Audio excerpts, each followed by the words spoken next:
오늘 우리 매일 성경 본문 역대하 35장 1절에서 19절의 말씀 우리 같이 보겠습니다. 역대하 35장 1절에서 19절의 말씀입니다. 다 같이 한 목소리로 합독하겠습니다. 요시아가 예루살렘에서 여호와께 유월절을 지켜 첫째 달 14째 날에 유월절 어린 양을 잡으니라.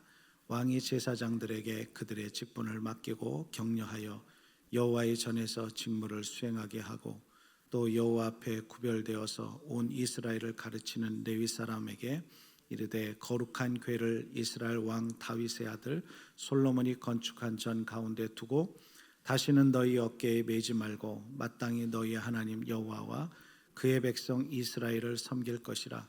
너희는 이스라엘 왕 다윗의 글과 다윗의 아들 솔로몬의 글을 준행하여 너희 족속대로 반열을 따라 스스로 준비하고 너희 형제의 모든 백성의 족속의 서열대로 또는 레위 족속의 서열대로 성소에 서서 스스로 성결하게 하고 유월절 어린 양을 잡아 너희 형제들을 위하여 준비하되 여호와께서 모세를 통하여 전하신 말씀을 따라 행할지니라.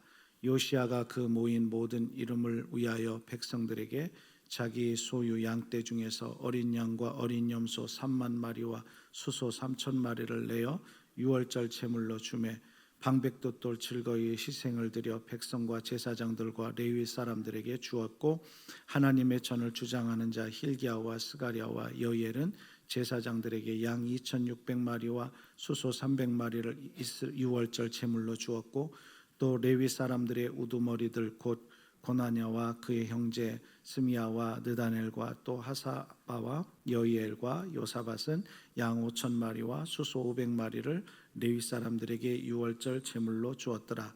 이와 같이 섬길 일이 구비됨에 왕의 명령을 따라 제사장들은 그들의 처소에 서고 레위 사람들은 그들의 반열대로 서고 유월절 양을 잡으니 제사장들은 그들의 손에서 피를 받아 뿌리고 또 레위 사람들은 잡은 짐승의 가죽을 벗기고 그 번제물을 옮겨 족속의 서열대로 모든 백성에게 나누어 모세의 책에 기록된 대로 여호와께 드리게 하고 소도 그와 같이 하고 규례대로 유월절 양을 불에 굽고 그 나머지 성물은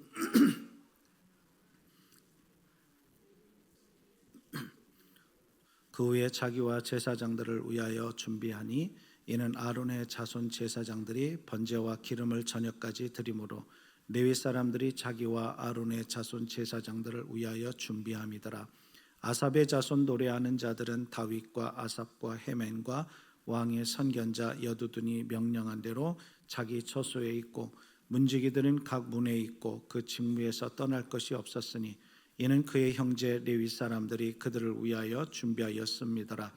이와 같이 당일에 여호와를 섬길 일이 다 준비되매 요시아 왕의 명령대로 유월절을 지키며 번제를 여호와의 제단에 드렸으며 그때 모인 이스라엘 자손이 유월절을 지키고 이어서 무교절을 7일 동안 지켰으니 선지자 사무엘 이후로 이스라엘 가운데서 유월절을 이같이 지키지 못하였고 이스라엘 모든 왕들도 요시아가 제사장들과 레위 사람들과 모인 온 유다와 이스라엘 무리와 예루살렘 주민과 함께 지킨 것처럼은 유월절을 지키지 못하였더라. 요시아가 왕위에 있은 지 18째 해에 이 유월절을 지켰더라.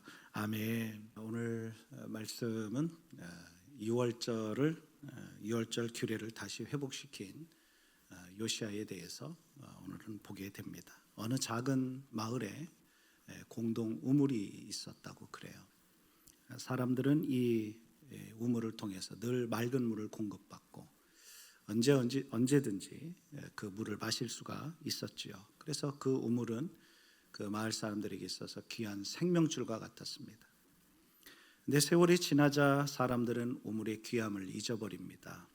비가 오면 그냥 빗물을 받아 마셨고 때로는 그냥 다른 물 구해서 마셨죠. 그러다가 가뭄이 찾아왔습니다.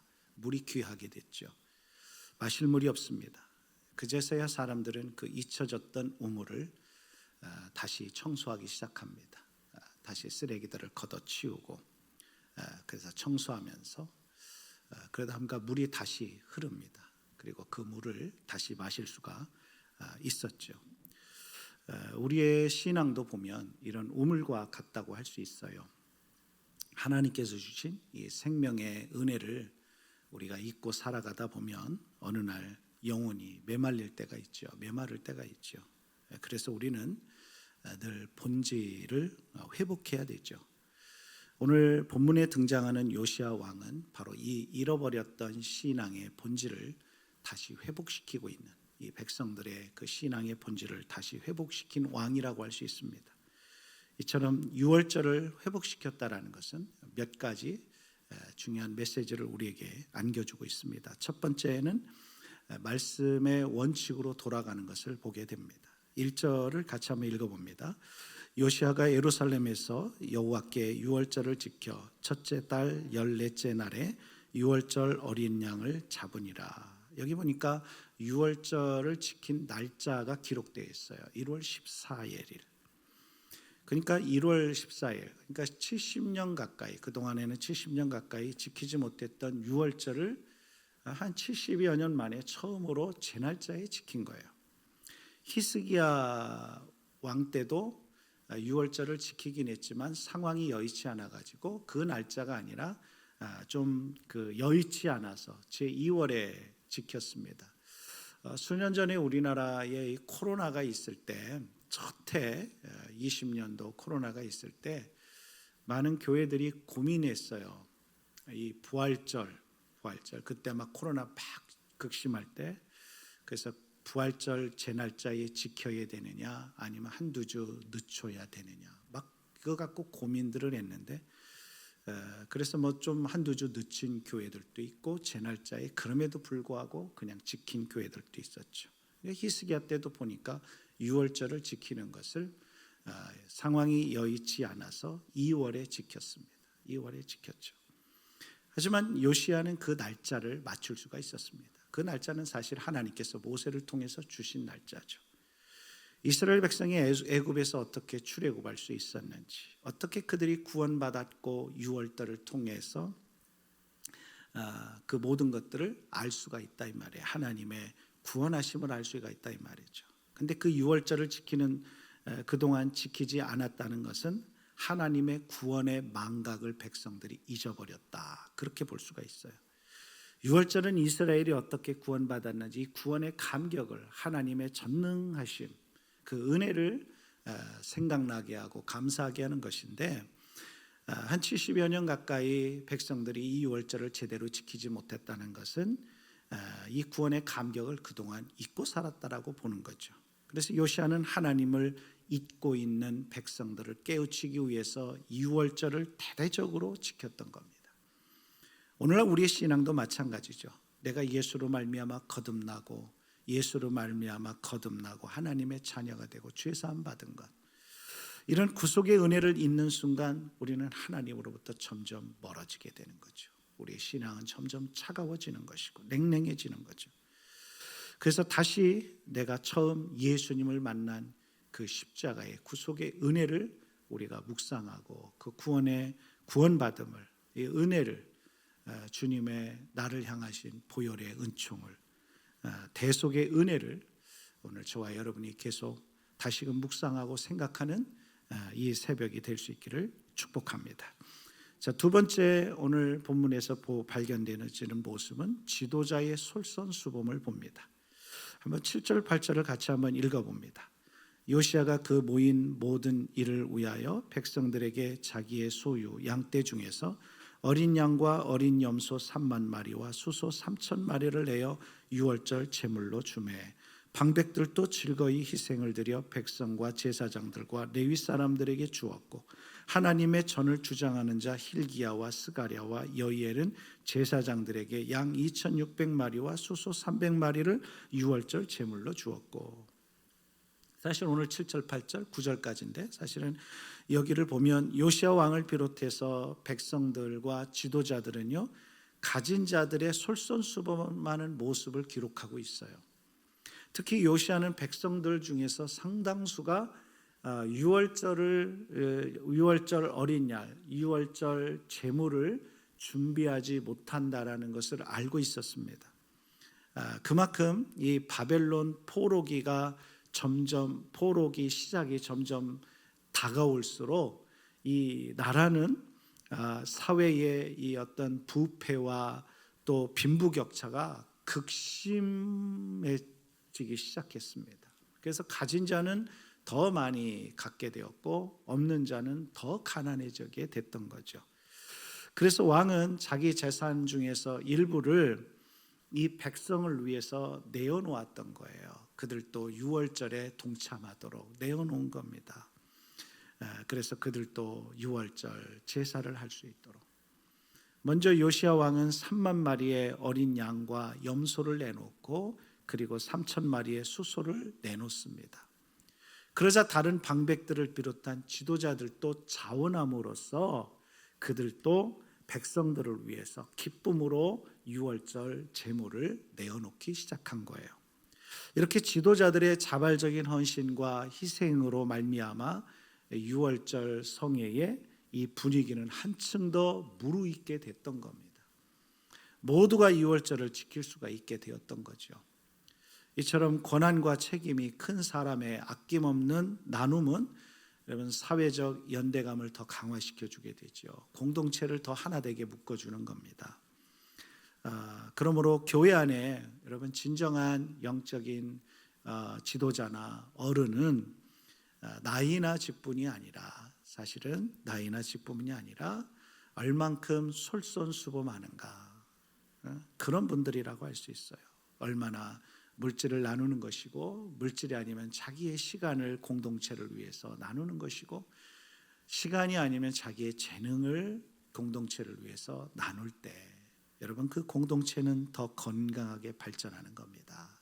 그래서 영적인 믿음이 더 직분이 더 받으면 받을수록 공동체를 위해서 자기 것을 내어놓고 희생할 때 여러분 그 공동체는 더 건강하게 세워지는 겁니다. 저는 우리 구리지구 전교회에 오히려 이 집사가 되고 안수 집사님이 되고 또 권사님, 장로님이 되어갈수록 또 목회자일수록 더 본이 되고 그래서 재능과 물질과 시간을 우리 공동체를 위해서 내어 놓음으로써 섬김으로써 오히려 우리 교회가 더 건강하게 세워지는 그런 성숙한 교회가 될 수 있기를 축복합니다. 자, 마지막 세 번째는 각자 자리에서 충성함을 보게 됩니다. 자, 6월 11절을 같이 한번 읽어볼까요? 유월절 양을 잡으니 제사장들은 그들의 손에서 피를 받아 뿌리고 또 레위 사람들은 잡은 짐승의 가죽을 벗기고. 사실 오늘 11절부터 16절까지에 다 읽어야 되는데 시간상 읽지는 못했습니다. 그냥 11절 한 절만 읽은 거예요. 11절에서 16절까지는 각자의 자리에서 맡은 바 성실하게 책임감 있게 유월절을 지키는 모습이 기록되어 있습니다. 오늘 본문의 각자 역할을 보면 먼저 11절에 보면 제사장들은 이렇게 나와요. 제사장들은 백성들이 드린 제물에 이 피를 받아 뿌려요. 그리고 번제와 기름을 저녁까지 계속 드리는 모습을 보여줍니다. 그러니까 예배의 핵심 사역을 감당했던 거죠, 제사장들은. 자, 그 다음 14절에 레위인들에 대해서는, 그러니까 레위인들, 제사장들의 같은 형제들이죠. 레위인들은 제사장이 드릴 제물의 가죽을 벗기고 손질을 돕습니다. 그러니까 대부분 이 제사 레위인들이 많이 하는데 워낙 제물이 많이 오니까 이 제사장들이 이런 부분들을 레위인들이 같이 옆에서 도왔던 거죠. 그리고 백성의 각 족속별로 제물을 나누어서 주기도 하고 구워서 삶아 백성들에게 분배를 해줍니다. 그러니까 예배가 더 원활하게 진행될 수 있도록 도왔던 것입니다. 자, 오늘날에도 그렇지 않습니까? 예배가 더 원활하게 돌아갈 수 있도록 우리 교회도 보면 많은 분들이 그 예배를 위해서 섬기잖아요. 그러니까 사실 저 혼자 여기서 설교한다고 예배가 되는 건 아니죠. 앞에서 찬양으로 인도해 주시는 분들이 있고 반주로 악기로 또 자막으로 컴퓨터에서 해주시는 분들이 있고 그것뿐입니까? 또 예배가 잘 될 수 있도록 뒤에서 안내해 주시는 분들이 있고 또 주차로 섬겨 주시는 분들이 있고 또 이런 다양한 곳에서 섬기기 때문에 예배가 원활하게 돌아가는 겁니다. 그리고 또 우리 어린 아이들을 목양하고 그들의 예배를 주관해 주기 때문에 모든 예배가 착착착착 돌아가게 되는 거죠. 그러니까 목회자 혼자 여기서 설교 잘한다고 되는 것도 아니고요. 그러니까 모든 것이 같이 하나가 되어 서로 섬길 때 그 온전한 예배가 되어지는 겁니다. 그리고 17절에 백성들은 레위인이 나누어주는 제물을 규례대로 여호와께 드리고 있는 모습이에요. 백성들이 또 예배에 같이 동참하죠. 지도자들만 앞에서 하는 게 아니라 백성들은 그 예배에 동참하는 모습을 보고, 그래서 말씀대로 순종하며 예배에 적극적으로 참여하는 모습을 보여줍니다. 15절에는 노래하는 자들, 아삽의 자손들, 자기 자리를 지키며 찬양 사역을 수행하고 있어요. 예배의 은혜로운 분위기를 섬겼던 겁니다. 그리고 15절에 계속해서 문지기들이 나와요. 각 문을 굳게 지키며 직무에서 그들은 떠나지 않습니다. 문지기가 문을 안 지키면 안 되지요. 근데 이 문지기들이 그 위치를 떠나지 않으면서 지킬 수 있었던 것은 레위인들이 그들의 필요를 채워주었기 때문이라는 겁니다. 그렇기 때문에 그들은 그 자리를 계속해서 고수하고 지킬 수가 있었다라는 겁니다. 그러니까 누군가 그 사역을 계속 잘 할 수 있도록 누군가는 그들의 필요, 이런 거를 물질적인 필요를 도와주었기 때문에 그 자리를 계속해서 고수하고 지킬 수가 있었다, 그 이야기죠. 이처럼 제사장은 피를 뿌리고 레위인들은 손질하며 백성은 온 마음으로 참여했어요. 그러니까 한 사람도 빠짐없이 각자의 자리에서 유월절에 동참하고 지켰던 겁니다. 결국 요시야 왕의 종교개혁의 시작은 우리가 어제 새벽에 보았던 율법책을 발견한 데서부터 이 계속해서 상승 곡선을 탑니다. 그리고 그 절정체는 바로 오늘 이 유월절의 회복이었고, 이는 곧 예배의 회복이었던 겁니다. 그러니까 우리의 영적인 진정한 회복은 유월절 책, 율법의 책, 말씀에서부터 시작하고 그 말씀이 더 절정을 이룰 때 우리의 구원의 감사함으로 은혜로 나가는 게, 그게 예배의 절정체라는 거죠. 우리에게 예배가 회복될 때 여러분 삶이 회복되고 가정이 회복되고 또 개인의 삶도 회복될 뿐만 아니라 여러분 교회 공동체까지도 회복됨을 믿으시기 바랍니다. 오늘 저와 여러분이 요시야처럼 이 본질인 예배가 회복되어지는 오늘 저와 여러분이 되시기를 주의 이름으로 축복합니다. 기도하겠습니다. 하나님 아버지 감사합니다. 오늘 요시야 왕처럼 또 이스라엘 그 당시의 백성들처럼 하나님, 우리가 말씀의 원칙으로 돌아가고 또 지도자의 솔선수범하는 모습에 오히려 신앙이 더 깊어질수록 오히려 공동체를 위하여 희생하고 솔선수범하는 그런 교회, 그리고 각자의 자리에서 온전히 예배가 회복되어지는 그런 교회, 그런 성도들 되게 해 주시옵소서. 그래서 오늘 특별히 이 말씀을 받는 모든 우리 새벽에 나온 사랑하는 성도들을 붙잡아 주셔서 각자의 모든 개인의 심령에 진정한 예배의 회복을 경험하는 하나님 귀한 은혜로운 시간이 되도록 축복해 주옵소서. 지금은 우리 주 예수 그리스도의 은혜와 하나님 아버지의 그 크신 사랑하심과 성령 하나님의 감화감동 내주 교통하여 주심이 오늘 받은 말씀을 붙잡고 진정한 예배가 회복되는, 구원의 감격이 회복되는 그런 은혜가 있기를 간절히 축원하옵나이다. 아멘.